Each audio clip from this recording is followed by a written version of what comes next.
From diabolical orderlies returning for an unexpected round 2, to actors being so damn convincing as historical figures that it'd be plain rude to not ask them back for another showing. Here's another bunch of stars who showed up as the same character in separate feature spectacles. I'm Gareth from WhatCulture.com, and here are 10 more actors you didn't know played the same character in different movies. Number 10, Michael Sheen, Tony Blair, The Deal, The Queen, The Special Relationship.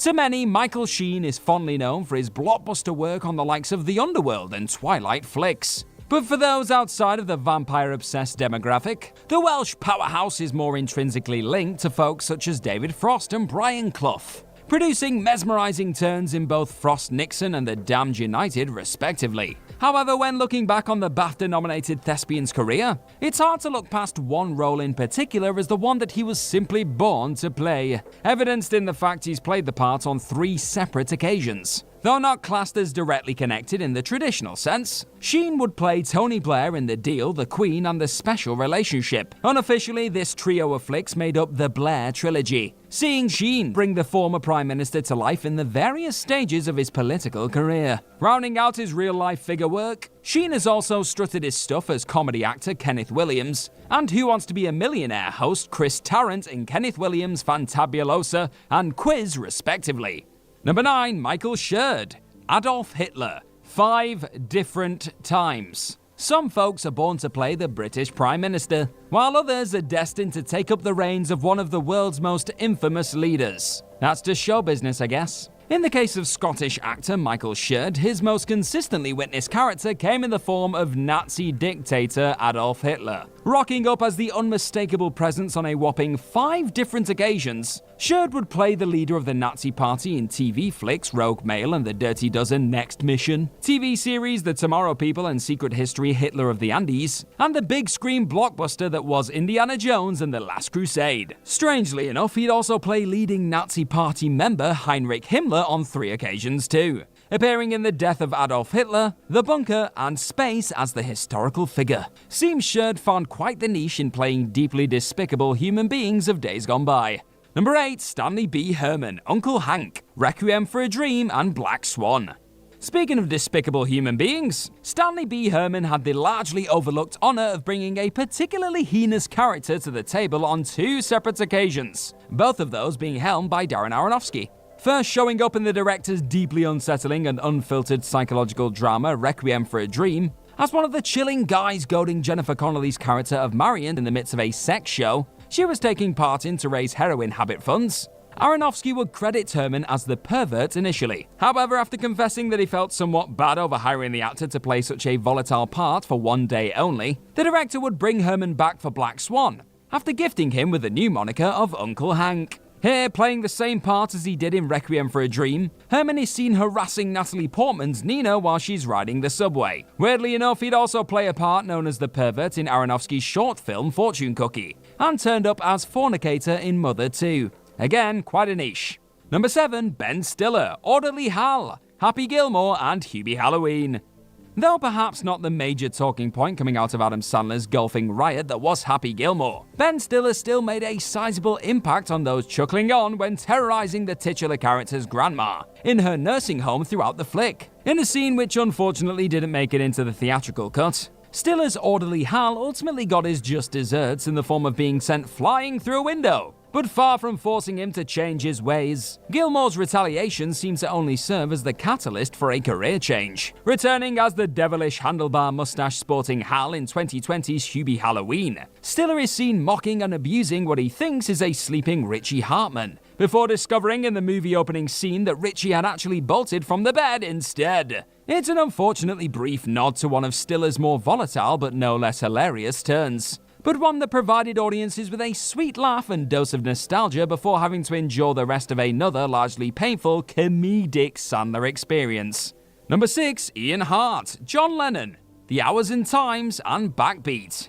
Playing the part of one of the most influential artists ever to set foot on planet Earth isn't what you class as an easy feat by any stretch of the imagination, but it was clearly one that Ian Hart didn't see any issue in taking a stab at on 2 separate occasions, no less. Years before he'd immortalize himself as the snivelling vessel that Lord Voldemort was taking residence in, Professor Quirinus Quirrell to you and me, During Harry Potter and the Philosopher's Stone, Ian Hart was thrown into the spotlight on the back of a deeply convincing portrayal of the legendary Beatle John Lennon in Christopher Munch's The Hours and Times. Then, following on from the fictionalized telling of what might have gone down between the Beatles and their manager Brian Epstein during a holiday in Barcelona in the 60s, Hart was brought back to play Lennon once again in Ian Softly's Backbeat 3 years later, portraying a younger version of the imagined creator. When asked whether he was worried about being oddly typecast, the actor would confess, "Yes, I have played John Lennon twice, but they were two completely different characters who happened to have the same name. Yeah, sure." Number 5. Thomas Lennon, Nolan Doctor, Memento and The Dark Knight Rises. From one Lennon to another, here's an actor who took it upon himself to join the dots between two characters from two separate Christopher Nolan entries, and you can't exactly fault his logic, to be honest. Despite the iconic filmmaker never explicitly saying or even visually alluding to the fact over the course of both Memento and The Dark Knight Rises, actor Thomas Lennon is convinced that he is actually playing the same role in both of those Nolan-helmed features. Speaking to HuffPost Entertainment around the time of the latter film's release, Lennon would confess, "Basically, I guess I kind of think it's the same character from Memento, the doctor who's testing Sammy Jankis in that movie. I like to think I'm exactly the same doctor and it's all happening inside of Guy Pearce's mind." He would later go on to admit that whether or not that's true is probably for Nolan to say, but it does make for an interesting theory as to how Nolan's bombastic flicks are all connected as part of an unofficial Nolanverse. Number 4. Judi Dench, Queen Victoria, Mrs. Brown and Victoria and Abdul. As I've already alluded to over the course of this list, some actors are simply born to play certain famous faces from the very real past. And in the case of the formidable Dame Judi Dench, the role of the Queen of England seems to fit her like a regal glove. Yet while her only Academy Award win to date may have come thanks to her show-stealing turn as Queen Elizabeth I in Shakespeare in Love, this isn't actually the Queenie that Dench has spent the most time bringing to life on a movie screen. After picking up her first Oscar nod for her work as Queen Victoria in Mrs. Brown, playing the monarch after she'd recently become widowed and exploring her relationship with Scottish servant John Brown, Dench would return to the role a whopping 20 years later in Victoria and Abdul. This flick would once again delve into Victoria's relationship with the servant, this time by the name of Abdul Karim. Her return to the role may not have generated the same buzz as her initial outing, but it still earned Dench an impressive 12th Golden Globe nomination. Not too shabby.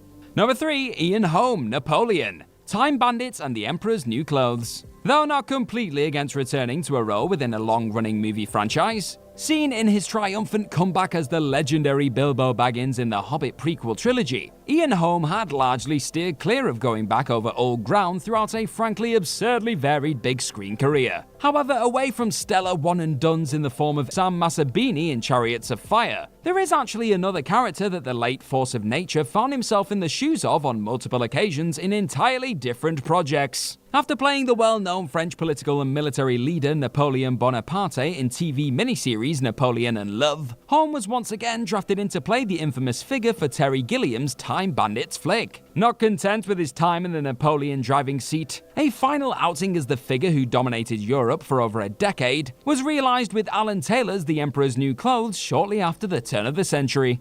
Number 2. Alan Tudyk, Gerhard Weinert, 28 Days and Transformers Dark of the Moon.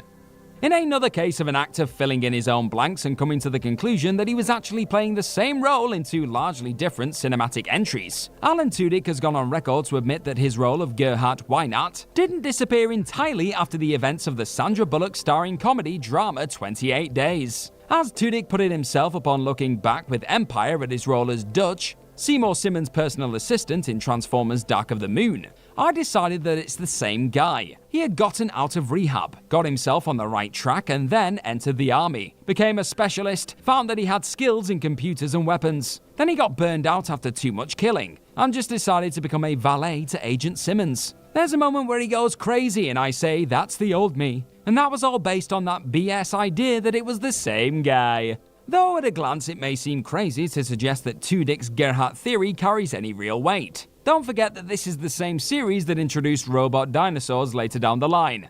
So anything's possible, right? Number 1. Sam Rockwell, Sam Bell, Mune and Mute. When deciding to finally pursue what was ultimately classed as a spiritual sequel to one of his most acclaimed films to date, that being Moon, It felt like only a matter of time before that film's leading man made his presence felt in Duncan Jones' Netflix project Mute. Set within the same universe as that first project, which saw Sam Bell going through a bit of a drama on the back end of a 3-year solo trip mining helium-3 on the far side of the moon. Those wondering when Sam Rockwell would ultimately pop up in the story of a mute bartender searching for the love of his life were put out of their misery thanks to a brilliant cameo sequence, hammering home what would turn out to be Jones's first film's big twist, that being that Bell had actually been cloned against his own will. Mute sees Sam Bell number 156 taking part in a trial against Luna Industries, on a TV in a cafe where Alexander Skarsgård's Leo Baylor is enjoying some toast and a cuppa. As Jones would later go on to add, if we do ever get a chance to do a third movie, maybe we can tie all of these things together a little bit more. So we may not have seen the last of the many Sam Bells after all.